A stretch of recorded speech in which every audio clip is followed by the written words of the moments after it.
Hello, hi guys! Magandang hapon sa inyo lahat. This is Jennifer Masagari Channel, a faith healer, also a tarot reader. So ngayong hapon, natatagan natin ang nagsabihin sa inyo ng ating mga gabay. This is a weekly gabay for the month of December 22 hanggang December 28 for the sign of Aries. So Aries, welcome to my channel.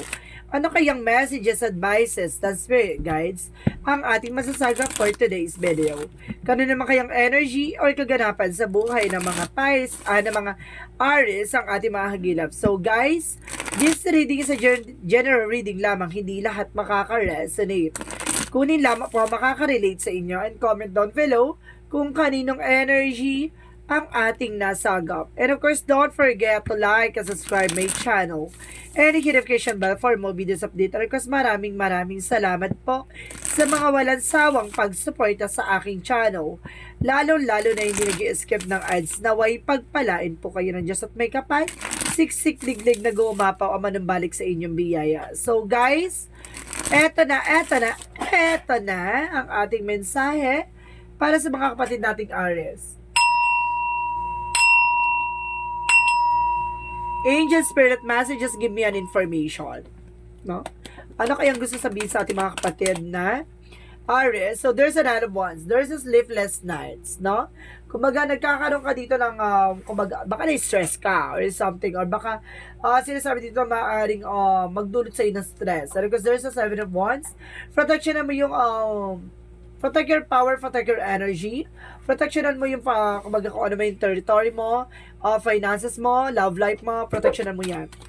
And because there's a chariot card, so there's an action. So, there's a movement. No? Possible na maaaring magkakaroon na ng, kumbaga, changes or improvement. And of course, guys, there's full card. So, there's a leap of faith. So, there's a progress. No? Kumbaga, there's a process and progress. Kumbaga, meron na, kumbaga, na process na yung mga mangyayari, no? At maaaring may isang katuparan na. And of course, there's a higher priestess. Kasi sinasabi dito, there's a hidden agenda or hidden enemies. O sinasabi dito, there's a mysterious, no? Kumbaga may mga bagay na parang hindi mo ina-expect. And of course, there's a temperance. So, there's a perfect timing. So, ibig sabihin dito talagang ipagkakalob sa'yo when the time has come. No? What is the Knight of Swords? So, there's a Knight of Cups, no? There's an offer. Knight of Swords, and of course, the Knight of Cups, so represent. There's an offer, no? Kumbaga, huwag ka nag-expect ng mga bagay-bagay. Or some of you guys, kumbaga, there's an apology, no? There's a sorry. And because there's a, kumbaga, may hihingi ng tawad dito, no? Kumbaga, sinasabi sa'yo dito na, maalis na yung stress mo and anxieties mo dito. Parang gano'n. And there's a Knight of Pentacles. So, protectionan mo yung finances mo, no? Kumbaga, kailangan magkaroon ka ng, kumbaga, protection sa ating finances. So, let's see what is the Chariot card. So, there's the Wheel of Fortune is here. So, ibig sabihin na ito na parating na yung swerte, no? May papasok ng swerte ngayon, no? At ito yung magdudulot sa'yo ng magandang eksena. So, let's see what is the full card. Let's see what is the full card. So, there's a full card represent the devil. So, ibig sabihin dito, huwag ka basta-basta nagtitiwala sa paligid mo. Kasi yan yung mga taong may ginagawa palang hindi maganda sa'yo, against sa'yo, ha? The devil is the toxicities or negativities or black magic involved. The full card. No? Kumbaga, huwag ka nagtitiwala basta-basta. And because there's a 7 of Pentacles, there's a harvest time. So, there's an unexpected moment. May mga bagay na parang biglaan mong makukuha. So, let's see what is the Temperance. And because there's a Page of Swords, so there's an information, no? Kumbaga, makakakuha ka ng impormasyon na magdadala sa'yo ng, kumbaga, timing, no? Or tamang eksena. So, let's see what is the Knight of Swords. And because the Knight of Cups, there's a 6 of Swords, transition. Makakaalis ka na sa sitwasyon, no? Parang bigla kang makakabangon dito. Makaalis yung stress or something, anxieties and depressions. So, let's see what is the 7 of Wands and of course the Knight of Pentacles. So, there's a Knight of Pentacles. So, there's sinasabi dito, there's a slow and steady. Maging kalmado, no? Sa finances. Kumbaga, protectionan mo yung kumbaga source of income mo, kumbaga maging mahinahon, wag maging padalos-dalos, kumbaga lalakas tong negosyo mo or trabaho mo. No, baka magkaroon ng proposal or something, recognitions or promotions, no, maaari nga sa negosyo mo naman, kumbaga lalakas na yan, dudumugin yung client ang inyong negosyo. And there is a judgment. So, there's a wake-up call. So, there's a, sinasabi dito daw, ayu swerte, no? Papasok na sa'yo, parang binibigyan ka na ng hudyat na parating na. Now, the chariot is, kumbaga parating na. There's a two joining forces na binibigyan ka ng informasyon na there's coming in, no? So, let's see what is the full card of the devil. There's a partnership. Huwag ka nagtitiwala about sa partnership kasi baka ma-scam ka, no? Baka suddenly, kumbaga, meron ditong, kumbaga, maaring mabudol ka, ganon. Mag-ingat. Let's see what is the High Priestess and the Seven of Pentacles. So, there's a Ten of Pentacles. So, there's a long-term success and long-term investment. So, ibig sabihin dito, bigla ang, di ba? May bigla ang negosyo or may bigla kang pera makukuha na pang matagalan. So, let's see what is the Temperance and the Page of Swords. And of course, there's a Queen of Swords. There's a bigger picture, no? Kumbaga, para makikita mo na dito yung magiging possibilities nitong eksena to. Kumbaga, may nakuha kang formula or something, information or strategy na makakatulong sa'yo pagdating sa business, sa trabaho, no? Sa buhay mo. And of course, there's a Nine of Cups, there's a power of the deck. There's a Nine of Cups for outcome na sinasabi dito na maaaring matupad na yung mga pangarap mo. Unti-unti na siya magkaroon ng kumbaga, katuparan. And of course, there's a Three of Cups celebration. At magkaroon ka ng celebration dito. And of course, there's a Four of Cups. There's a reevaluate or analyze, no? Kumbaga, kailangan maging observant ka. Kumbaga, magkaroon ka ng analyzation sa mga bagay-bagay bago ka mag-take ng actions. And power the deck, there's a hangman. Baguhin ang perspective mo. No? Baguhin mo yung pananaw mo. Baguhin mo yung mindset mo. So, let's see what is additional messages for career. Para sa career mo is the Eight of Wands. So, there's a fast communication and fast movement. There's a messages email coming in for you with the lovers. So, some of you maaaring, kumbaga, there's a partnership with you, with your person na, kumbaga, pagdating sa negosyo nyo. And because there's a Seven of Cups, maraming oportunidad na papasok dito pagdating sa business. So, pagdating sa love life, there's a Three of Swords. No? Marami na iinggit behind your back. Maraming inggitera, there's a hidden agenda. And the Sun card, matutuklasan mo kung sino yung mga tao na to. No, kilala mo at makikilala mo some of them. So, pagdating naman sa health, additional messages. Sa health is a Six of Wands. So, there's a victory coming in for you. And of course, there's stars. Star represent an healing, hope, and miracles. Na maaaring magtagumpay ka dito pagdating sa health mo. Ibig sabihin na, kumbaga kung may mga nararamdaman ka, magkakaroon ka ng kagalingan. At mapagtatagumpayan mo, masolusyonan. And of course, the represent dito na sinasabi sa'yo dito, be aware, no? Sa mga actions, no? So, let's see what is the magical fairy messages. What is the magical fairy messages, angel spirit guides? New home. Wow! May bagong bahay. No? And of course, there's a admit to your true feelings to yourself. Na kailangan mo tanggapin mo sa sarili mo yung totoong nararamdaman mo. No? And of course, there's a new home. May bagong bahay dito. Ha? Power. A new home. New home is here.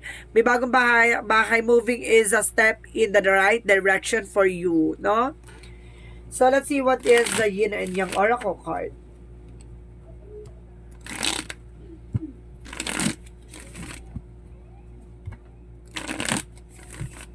So, let's see what is the Yin and Yang Oracle card. So, there's a thoughts, isolation, iwasan mo yung mga negativities, no? Yun nga yung mindset no? Nag-iisip ka kasi ng mga nega, iwasan mo yan. No? And of course, there's a Ace of Water. So, may kinalaman ka sa Pisces, Cancer, Scorpio. And of course, there's a wish fulfillment. Wishes coming true and there's a unity. Kailangan talaga na may pagkakaisa or pagtutulungan. Kailangan niya, no, with your person. Kailangan niya talaga magtulungan ng person mo. Kung gusto mo matupad yung mga pangarap yung dalawa. No? So, let's see what is the Monsology. What is the ontology? Work through your fears. So, kailangan nyo alisin yung takot at pangamba mo dito, no?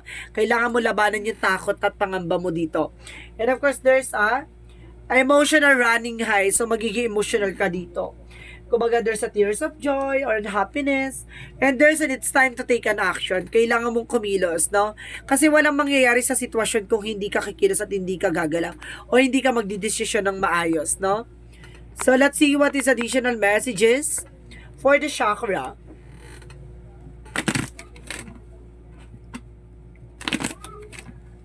For the chakra, angel spirit, so there's a grip, no? May mga bagay dito na parang pinagsisisihan mo pero hulihan lahat. Parang gano'n, hindi mo na mababalik ang nakaraan. And there's a recovery, makaka-recover ka na, no? Makaka-recover ka na from financial loss, poverty, and health issues, and of course, love life. There's a bittersweet, no? Pagkatapos ng mga pinagdaanan mong pait, may tamis ng tagumpay. So, let's see what is Archangel Michael messages. Let's see what is Archangel Michael messages. Lean on God and all angels support you. See, magtiwala ka sa ating Panginoon. No, yung mga angel spirit daw sinusuportahan ka at ginagabayan ka. And decide to be happy now. So, kailangan mo magdesisyon ngayon na kailangan mo maging masaya. And you and your loved ones are safe. No? Safe naman daw yung mga mahal mo sa buhay. So, let's see what is additional messages for angel spirit guides. Okay, there is a daydream by imagination. Gamitin mo ro tong imagination mo para makabigay ng something, 'di ba? Motivation or something na parang goals mo. And because there is a trust, na magtiwala ka sa process and progress, and there's an honesty, kailangan mo maging tapat. Hindi lang sa sarili mo, pati din sa taong mahal mo. And there's a balance, kailangan mo maging balance, no? Keep yourself on balance. So, let's see what is the energy. Let's see what is the energy. So, there's a patient. There's a time will come. Na talagang, diba, in the perfect timing, darating yung araw na yan, ang oras na yan, because there's a patient. Kailangan mong habaan ng pasensya mo. Maging kalmado at kailangan mo lang talagang maging mahinahon. And because there's a door to sa spirit. So, big sabihin, bukas ang pintuan about sa spiritual sa'yo, no? Na kumbaga malakas na impact dito that there's an angels and of course there's a God support, no? Full support sa'yo. And there's a strength card, no? There's an angel of strength. Kumbaga kailangan mo magkaroon ng confident and of course kailangan mo maging matapang. So let's see what is additional messages. Hindi ko sinabing matapang na way na palaban yung mukha, no? Palaban sa mga pagsubok, sa mga pinagdadaanan, oo, no? Hindi yung yung mukha yung lumalaban. Or and because there's the blue flame, no? There's an activation, awakening. Parang there's an information na parang ginigising ka sa katotohanan na dito. Na parang, this is the moment na parang, eto na, no? Parang kailangan mo na mag-take ng action, kailangan mo na, protection mo yung sarili mo, kailangan mo na mag-savings, kailangan mo na mag-invest para on your own, pero kailangan mong siguraduhin, no? Yung mga bagay na yan. And because there's a lifting the veil, no? Anything online must go, no? Ibig sabihin dito, kumbaga may mga bagay na parang ang dami mong tanong, no? Parang kumbaga questioning everything, no? Tinatanong mo yung mga bagay-bagay, no? Bakit ganito, bakit ganyan? Kumbaga sinasabi sa'yo dito, may mga bagay lang talaga na hindi sumasang-ayon sa'yo. Kasi may mga plano si God na hindi niya gugustuhin yung plano mo kaysa sa, di ba? Hindi niya gugustuhin yung plano mo na hindi makakabuti sa'yo kaysa sa plano niya na mas maganda yung kay hinatnan mo. So, let's see what is the angel spirit guides. There's a blame, no? Wala kang ibang sisisihin kundi sarili mo sa lahat ng nangyari sa buhay mo. There's a death card represent an ending and a new beginning. Magkakaroon na kumbaga katapusan at bagong simula at bagong chapter, no? What is Archangel Raphael? Relationship. So, ibig sabihin, it's all about relationship dito. And call upon Archangel Raphael for help. Kailangan mo na tulong ng Archangel Raphael for healing. So, there's a relationship dito na involve So, let's see what is additional messages. And of course, there's a practice. So, practice makes perfect. Kailangan mong, kumbaga, polish your skills, no? Kailangan mo i-enhance yung mga kakayanan mo and abilities. Flowers, no? Muli ka mamamayagpag. Mukhang, kumbaga, darating yung araw o darating yung oras na, kumbaga, lalago ka na or kumbaga pagdating sa may seasonal, di ba, may seasonal yan na parang yung mga bulaklak na mumukadkad, ganon, kumbaga darating yung araw na lalakas ang negosyo mo, lalakas ang good finances mo, kumbaga hindi man sa ngayon, kumbaga kailangan mo munang palakasin, of course, kailangan mo ng pampatama dyan sa business or negosyo mo, parang ganon, kumbaga pag dumating na yon, harvest time, malago at malaman. There's a healing family issues. No, kumbaga sinasabi dito, there's a romance angels. Kumbaga magkakaroon ng kagalingan pagdating sa family issues or battles or kumbaga disagreement. And of course, there's a soulmate. No, darating na yung soulmate or either dumating na siya. So, let's see what is the angel's number. Mag-isip kayo ng question nyo, guys. Bibilang ko na 3. Kailangan pag-isip ka na. 1, 2, 3. Okay, angel's answer. Give me an answer for your question. Angel's answer. Give me an answer for your question. Oh my God. Additional 1. Wala na. Okay. Sinasabi dito, guys, there's something better, no? Kumbaga, 'di ba? Sinabi ko na may mga bagay na hindi pa sa ngayon, hindi pa. Kumbaga, darating yung mga bagay na para sa talaga kasi ibig sabihin ko, hindi mo nakuha yung mga bagay na yan, merong mas better na parating para sa'yo. At there's an improving health, na mag-improve na yung health mo dito. So, let's see what is the angel's number.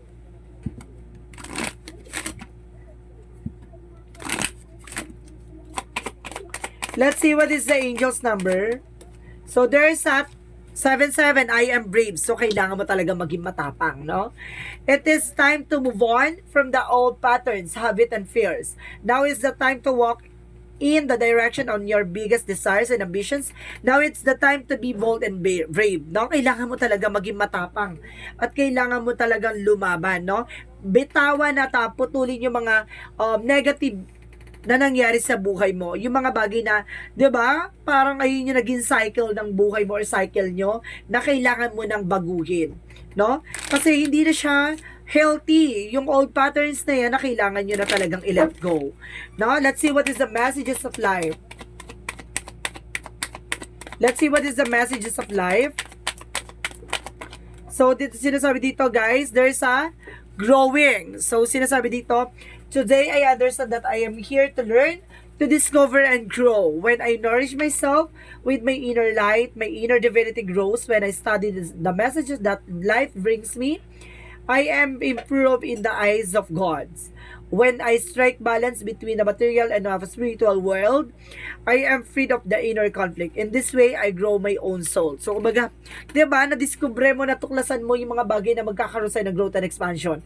Kumbaga, alam mo na kung paano mo palalawakin, palalawigin yung sitwasyon and of course, ang kumbaga, sitwasyon mo, no? Kumbaga, alam mo na kung hanggang saan at kung ano ba talaga yung mga bagay na kailangan mong iwasan, alisin, at tanggalin at kailangan mag-take ng action sa mga bagay-bagay at kailangan ipasalamat yung mga bagay na kung ano man ang meron ka. Kasi may mga bagay na hindi tayo nakukuha sa ngayon kasi may mga bagay na inilalaan or niluluto si God na bagay na para sa atin, no? Kumbaga, kailangan mo lang talaga maging handa at kailangan mo lang mag-antay. So, this is the weekly gabay for the month of December 22 hanggang December 28 for the sign of Aries. So, Aries, maraming salamat for your wonderful reading. So, once again, this is Chin Rodriguez from my Sagadi channel, a faith healer, also mata reader. Maraming salamat po sa mga balansang pagsuporta sa aking channel, lalo-lalo hindi nag-i-skip ng ads. Naway pagpalain po kayo ng Diyos at may kapal, siksik liglig na umapang biyayang manumbalik sa inyo at maraming salamat po. And of course, maraming salamat sa mga, diba, patuloy nagsusubaybay sa akin. And of course, see you in the next video. Bye-bye and babush!